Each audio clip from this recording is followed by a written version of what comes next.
तुष्टीकरण नहीं, अब संतुष्टीकरण से चलेगी सरकार। प्रधानमंत्री नरेंद्र मोदी ने आगरा में हुंकार भरते हुए इंडी गठबंधन को जमकर खरी खोटी सुनाई।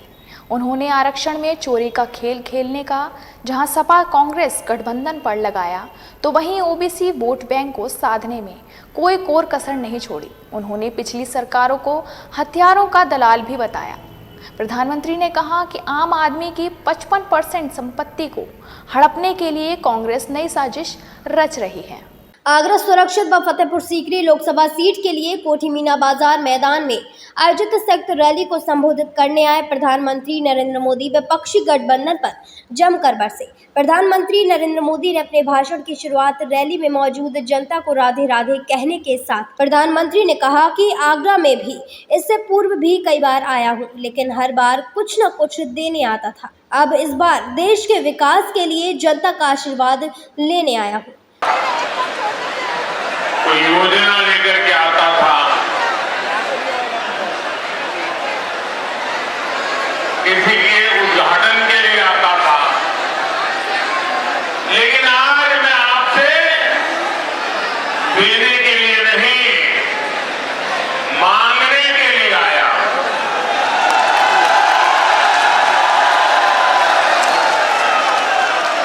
मैं आपसे विकसित भारत के लिए आशीर्वाद मांगने के लिए आया।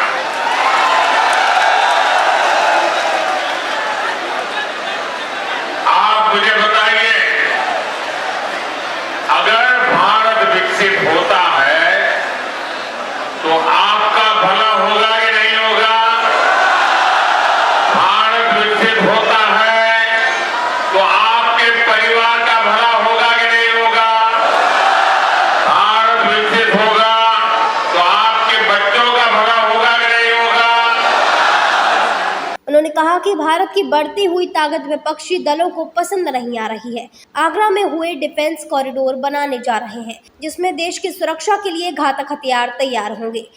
सरकार का यह निर्णय विपक्षी संगठन को पसंद नहीं आ रहा है, क्योंकि पिछली सरकार है हथियारों की दलाली करती आई। महंगे दामों में हथियार खरीदने में भी एक्सपर्ट थे और मलाई खाते थे, जो अब नहीं होगा। भारत की बढ़ती हुई शक्ति कुछ ताकतों को पसंद नहीं आती। अब जैसे यहां डिफेंस कॉरिडोर बन रहा है, ये देश की सेना के लिए आत्मनिर्भर बनने के लिए दुनिया में निर्यात के लिए घातक अस्त्र और शस्त्र बनेंगे। लेकिन दुनिया भर में जो हथियारों के दलाल हैं, जो पुरानी सरकारों में घूस देकर के अपना काम करा लेने के एक्सपर्ट हो गए थे और पुरानी सरकारों में बैठे हुए लोगों को भी ये मलाई खाने को मिलती थी, उनको भी मजा आता था। प्रधानमंत्री नरेंद्र मोदी ने विपक्षी गठबंधन के घोषणा पत्र पर भी जमकर निशाना साधा। उन्होंने कहा कि भाजपा का घोषणा पत्र पूरी तरह से सभी के लिए कल्याणकारी योजनाओं पर आधारित है, जबकि विपक्षी गठबंधन का घोषणा पत्र अपना वोट बैंक साधने के लिए तैयार किया गया है। भाजपा अपनी योजनाओं का लाभ बिना जाति धर्म के आधार पर सभी को दे रही है। बिचौलियों व रिश्वतखोरों को दरकिनार कर आम आदमी को सीधे लाभ दिया जा रहा है। इन योजनाओं को सफल बनाने के लिए प्रधानमंत्री ने खुद व मुख्यमंत्री योगी आदित्यनाथ के दिन रात काम करने का भी दम भरा।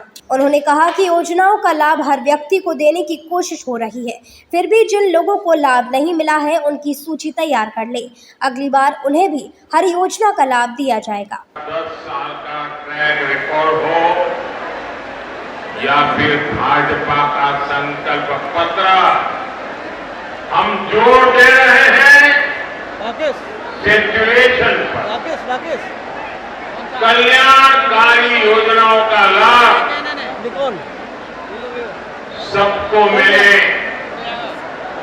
पूरा लाभ मिले, बिना बिचौलियों को मिले, बिना रिश्वत को मिले, और जो हकदार है उस हकदार को अवश्य मिले। ये भाजपा का सेक्युलेशन मॉडल है। प्रधानमंत्री ने कहा कि विपक्षी गठबंधन ने तुष्टीकरण की राजनीति के चलते देश को कई टुकड़ों में विभाजित करने का काम किया है। उन्होंने आरोप लगाया है कि बाबा साहब के बने संविधान के साथ छेड़छाड़ करने की साजिश चल रही है। पीछे के रास्ते से खेल खेलते हुए मुस्लिम समाज के विभिन्न उपजातियों को अब ओबीसी में शामिल किया जा रहा है। प्रधानमंत्री ने कहा कि धर्म के आधार पर आरक्षण बिल्कुल भी नहीं दिया जाएगा। ओबीसी के 27% आरक्षण में बड़ी चोरी का खेल खेला जा रहा है, जिसके लिए उन्होंने ओबीसी समाज को जागरूक रहने व भाजपा का सहयोग करने की अपील भी की है। अब कांग्रेस ने पिछले दरवाजे से खेल खेलना शुरू किया है। एससी, एसटी, ओबीसी की आंख में फूल झोंक करके पाप करने के रास्ते बनाने का काम किया है। अब कांग्रेस ने ठान लिया है वो धर्म के आधार पर रिजर्वेशन लाकर रहेगी, और इसके लिए कांग्रेस ने तरीका निकाला है। जो ओबीसी का कोटा है, 27% का जो ओबीसी का कोटा है, क्योंकि मैं भी उस समाज से आता हूं, इसलिए मुझे उसकी पूरी बराबर जानकारी है। ये जो 27% आरक्षण का कोटा है, अब उन्होंने तय किया है कि उसमें से कुछ चोरी कर लिया जाए। 27% में से चोरी कर लिया जाए, छीन लिया जाए। प्रधानमंत्री ने आरोप लगाया है कि कांग्रेस एक नई साजिश रच रही है। वे इस तरह की मशीन ला रहे हैं जो आम आदमी के घर में रखी संपत्ति का पता लगाएंगे। आम आदमी के गहने जेवर यह जब्त कर लेंगे। इतना ही नहीं, पुश्तैनी संपत्तियों के 55% पर कांग्रेस अधिग्रहण करने की भी योजना बना रही है। उन्होंने आरोप लगाया कि कांग्रेस की लूट जिंदगी के साथ भी और जिंदगी के बाद भी चलती रहेगी।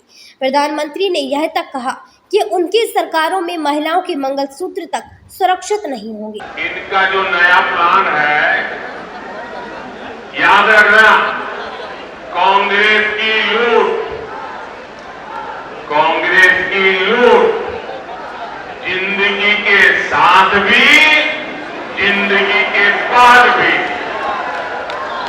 अब बोलेंगे आप लोग, कांग्रेस की लूट जिंदगी के और कांग्रेस की लूट जिंदगी के बाद भी, जिंदगी के। कांग्रेस के लोग कहते हैं, बार बार कह रहे हैं और बड़े खुशमिजाज होकर के कह रहे हैं, जैसे उन्होंने बहुत बड़ा तीर मार लिया। वो कहते हैं अब आपकी सबकी संपत्ति की जांच होगी, एक्सरे, कांग्रेस के शाहजादे की एक्सरे मशीन अब बहनों बेटियों की अलमारियों में पहुंचेगी। शाहजादे की एक्सरे मशीन लॉकर में पहुंचेगी। अरे किसी गरीब मां ने कुछ अपनी बेटी के लिए बचा करके रख करके जवार बाजरे के डिब्बे में रखा है ना, तो उनकी एक्सरे वहां भी पहुंचेगी। इन्होंने मंगलसूत्र दबा के रखा है, तो वहां भी इनकी एक्सरे पहुंचेगी। और थोड़ा बहुत जहर गहरा जो रखा होगा, ये सपा कांग्रेस की सरकार आई तो उस पर डाका डालेगी, कब्जा करेगी। ये उन्होंने घोषणा की है। प्रधानमंत्री ने दावा किया कि जब तक वह जिंदा है, कांग्रेस के मंसूबे पूरे नहीं होने देंगे। विपक्षियों को पहले उनसे निपटना होगा। उन्होंने विपक्षी नेताओं की संपत्तियों को लूट का पैसा बताया। और इस पेज को आम जनता के विकास कार्य में खर्च करने का दावा किया। उन्होंने कहा कि 4 करोड़ नए मकान बनाए गए, 3 करोड़ महिलाओं के नाम है। वहीं उन्होंने 3 करोड़ नई लखपति दीदी बनाए जाने की भी घोषणा की। प्रधानमंत्री का पूरा जोर युवा मतदाताओं पर रहा। उनको आगाह किया गया कि वह कांग्रेस की बातों में न आए और भाजपा को ही वोट दें। 4 करोड़ पक्के घर बनाए हैं, इनमें से 3 करोड़ से अधिक पक्के घर माताओं बहनों के नाम मिले हैं। ये मेरी माताओं बहनों की ताकत है। मोदी ने बहनों के जनधन बैंक खाते खुलवाए ताकि सरकारी लाभ का सीधा पैसा घर की माता बहन के खाते में जाए।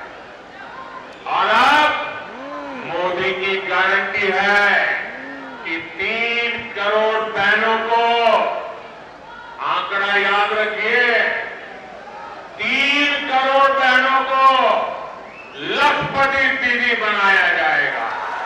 उत्तर प्रदेश में बढ़ रहे धार्मिक टूरिज्म को लेकर प्रधानमंत्री ने कहा कि जो भी पर्यटक अयोध्या या वाराणसी आएंगे वह आगरा जरूर आएंगे। लिहाजा आगरा का पर्यटन अपने आप में तेजी से तरक्की कर रहा है। अपना भाषण खत्म करते हुए प्रधानमंत्री ने कहा कि जो लोग रैली में नहीं आ सके हैं उनके पास भाजपा कार्यकर्ता जाएं और बोले कि प्रधानमंत्री ने उन्हें राम राम भेजी है और वह भाजपा को वोट देकर देश के विकास में अपना योगदान जरूर दें। यानी राजस्थान में अब कांग्रेस का ही पेपर लीक हो गया है। यही कांग्रेस की सच्चाई है। इसलिए देश के युवाओं को, हमारे फर्स्ट टाइम वोटर्स को कांग्रेस से बहुत सतर्क रहना है। भाई और बहनों, भाजपा सरकार की पहचान ही अच्छी सड़कें, आधुनिक रेल लाइन, मेट्रो सुविधाएं, कोविड में वैक्सीन की व्यवस्था, 80 करोड़ लोगों को मुफ्त राशन, 70 साल से ऊपर के लोगों के लिए आयुष्मान कार्ड।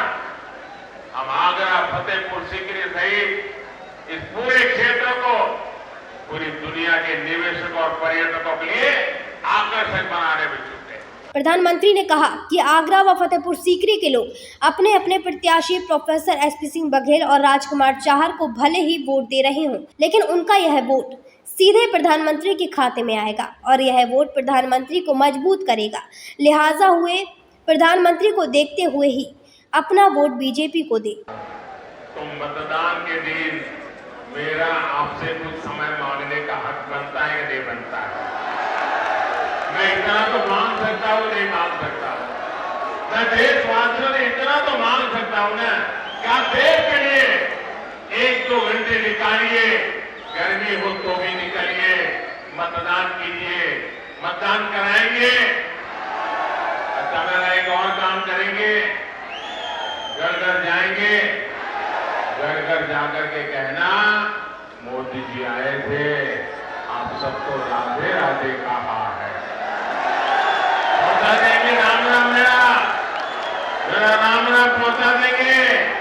बोलिए भारत माता की, भारत माता की, भारत माता की। बहुत बहुत धन्यवाद।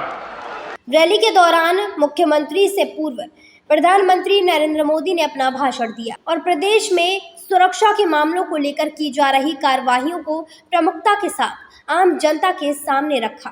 प्रधानमंत्री नरेंद्र मोदी का भाषण का एक बड़ा हिस्सा ओबीसी और मुस्लिम वोट बैंक के आसपास रहा। इंडी गठबंधन को भले ही सरकार अपने भाषणों में हल्के से ले रही हो, लेकिन इंडी गठबंधन के जो बेस वोट बैंक के 2 तबके हैं, ओबीसी और मुस्लिम, यह दोनों इस समय भाजपा के भाषणों का अहम हिस्सा बन रहे हैं।